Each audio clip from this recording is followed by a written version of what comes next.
Assalamualaikum warahmatullahi wabarakatuh. Sahabat sehat, jumpa lagi bersama Al-PCD Channel. Semoga sahabat sehat selalu dalam keadaan sehat walafiat beserta keluarga dan selalu dalam lindungan Allah Subhanahu wa taala, diberikan rahmat dan nikmatnya untuk kita semua, ya. Dilancarkan segala macam bentuk urusan yang akan kita laksanakan, kemudian selalu mendapatkan limpahan rahmat kasih sayang berkah maghfirah, serta dihindarkan dari segala malapetaka, musibah dan bencana yang menimpa kita. Jadi dalam keadaan sehat walafiat, sahabat sehat, kita akan kembali mencoba menyampaikan terkait dengan GAP atau cara budidaya tanaman yang baik menuju produk yang bersertifikat, sahabat sehat. Jadi kali ini kita akan mengupas sedikit tentang hukum atau payung hukum kebijakan untuk proses registrasi kebun atau registrasi lahan usaha ini, ya, sahabat sehat. Registrasi kebun atau lahan usaha di dalam budidaya buah dan sayur yang baik itu diperlukan untuk menuju sertifikat atau sertifikasi produk segar asal tanaman atau PSAT, ya. Jadi payung hukum mengapa harus dilakukan registrasi kebun? Karena register kebun ini adalah meregister proses budidaya tanaman, apakah itu berdasarkan acuan yang ditetapkan dalam GAP atau tidak. Nah, tujuannya untuk apa? Yaitu untuk menuju proses sertifikasi produk yang menghasilkan produk yang bersertifikat, yang dikenal dengan produk yang bermutu, aman dan berdaya saing. Kemudian dalam hal registrasi kebun ini sebenarnya juga merupakan tolak ukur kinerja pemerintah pusat dan daerah. Ya, jika semakin banyak lahan kebun yang diregister, maka berarti kinerja pemerintah pusat maupun daerah itu semakin baik dan semakin meningkat. Artinya kebijakan yang diterapkan, yang dikeluarkan oleh pemerintah disambut baik oleh pelaksana kegiatan ini, baik di pusat maupun di daerah, sehingga melahirkan produk kebun-kebun yang bersertifikat. Kemudian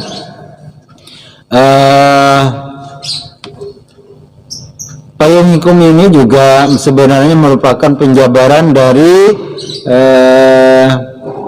Permentan nomor 48 tahun 2009 tentang GAP, ya. Jadi artinya seperti saya katakan tadi bahwa payung hukum daripada register kebun ini sebenarnya telah dibuat oleh pemerintah melalui apa yang disebut dengan GAP tadi, ya.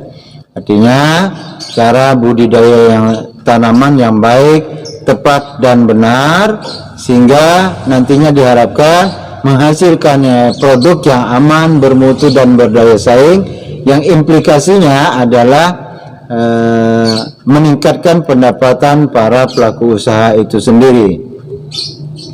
Dan di sisi lain juga payung hukum yang digunakan dalam proses budidaya tanaman yang baik dan benar ini sebenarnya merupakan bentuk penghargaan terhadap produsen. Jadi artinya sebenarnya dalam penerapan GAP ini, ya, sebenarnya pemerintah pusat maupun daerah itu adalah dalam upaya untuk memberikan penghargaan secara tidak langsung terhadap petani perorangan, petani atau kelompok tani, gapoktan atau asosiasi-asosiasi yang bergerak di bidang budidaya tanaman, baik itu tanaman sayur daun, sayur buah maupun buah-buahan hortikultura, atau padi palawija, dan barangkali juga sampai pada kebun-kebun atau perkebunan yang masuk dalam kategori atau masuk dalam kelompok PSAT.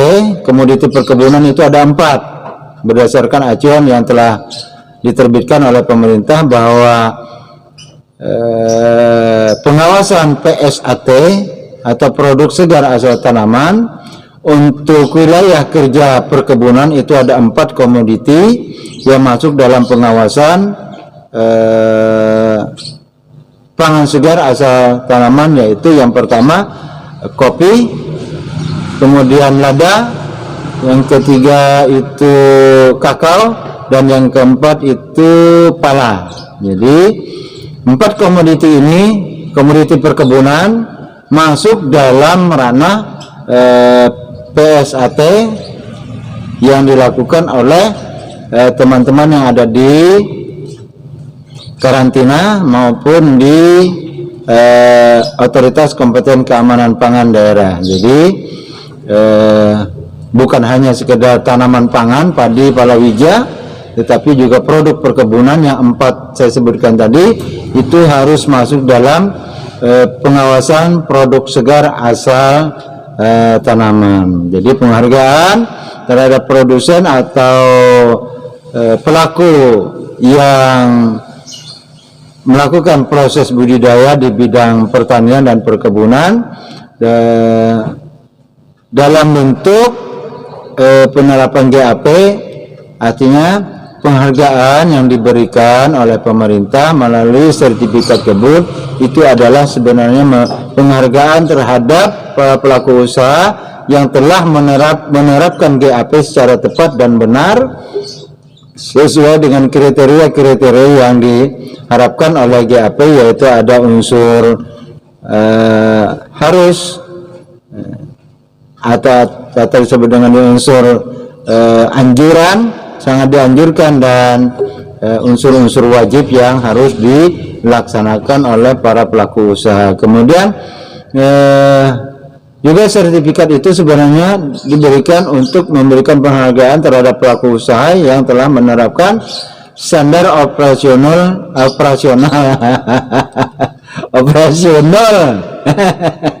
sahabat sehat, bersilat lidah sahabat sehat ya. Mohon maaf sahabat sehat, saking semangatnya jadi terlipat-lipat lidah. Jadi SOP standar operasional prosedurnya dalam melakukan budidaya. SOP komoditi yang dimaksud di sini adalah misalnya tanam lombok, dia SOP komoditi lombok ada, tanam kangkung, SOP tanaman kangkung ada, bayam, SOP tanaman bayam ada, dan seluruh komoditi-komoditi yang diusahakan itu memiliki apa yang disebut dengan standar operasional SOP, standar operasional pelaksanaan ya. Nah, yang ketiga itu juga teringat yang salah-salah sahabat sehat, tapi tidak perlu saya potong nanti sahabat sehat biar lebih tahu apa yang terjadi pada saat saya melakukan rekamannya. Kemudian yang terakhir yaitu adalah penghargaan pemerintah terhadap PHT. Apa itu PHT? Pengendalian hama terpadu. Artinya apa? Dalam proses pengendalian hama terpadu, pemerintah memberikan penghargaan, dalam hal ini penerbitan sertifikat kebun. Artinya dalam proses pengendalian hama penyakit, hama tanaman, produsen atau selaku pelaku usaha telah tepat menggunakan mulai dari penyiapan sampai dengan proses penyemprotannya, penggunaan alat semprotnya itu tidak menyalahi aturan dan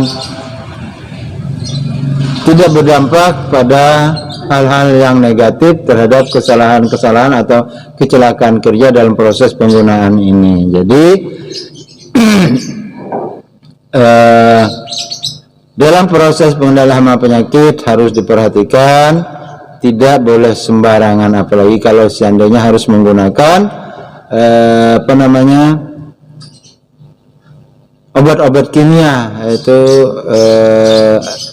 obat-obat yang berbahan kimia yang berdampak buruk terhadap kesehatan manusia. Jadi sahabat-sahabat, barangkali bisa dipahami, bisa dimengerti, terutama untuk teman-teman ya, atau sahabat-sahabat yang bergerak di bidang pertanian, yang bergerak di bidang usaha budidaya pertanian atau perkebunan, agar mampu dan bisa menghadirkan produk-produk yang aman, bermutu dan berdaya saing, sehingga kita memberikan tanggung jawab yang penuh kepada para produsen ini agar produk yang mereka hasilkan benar-benar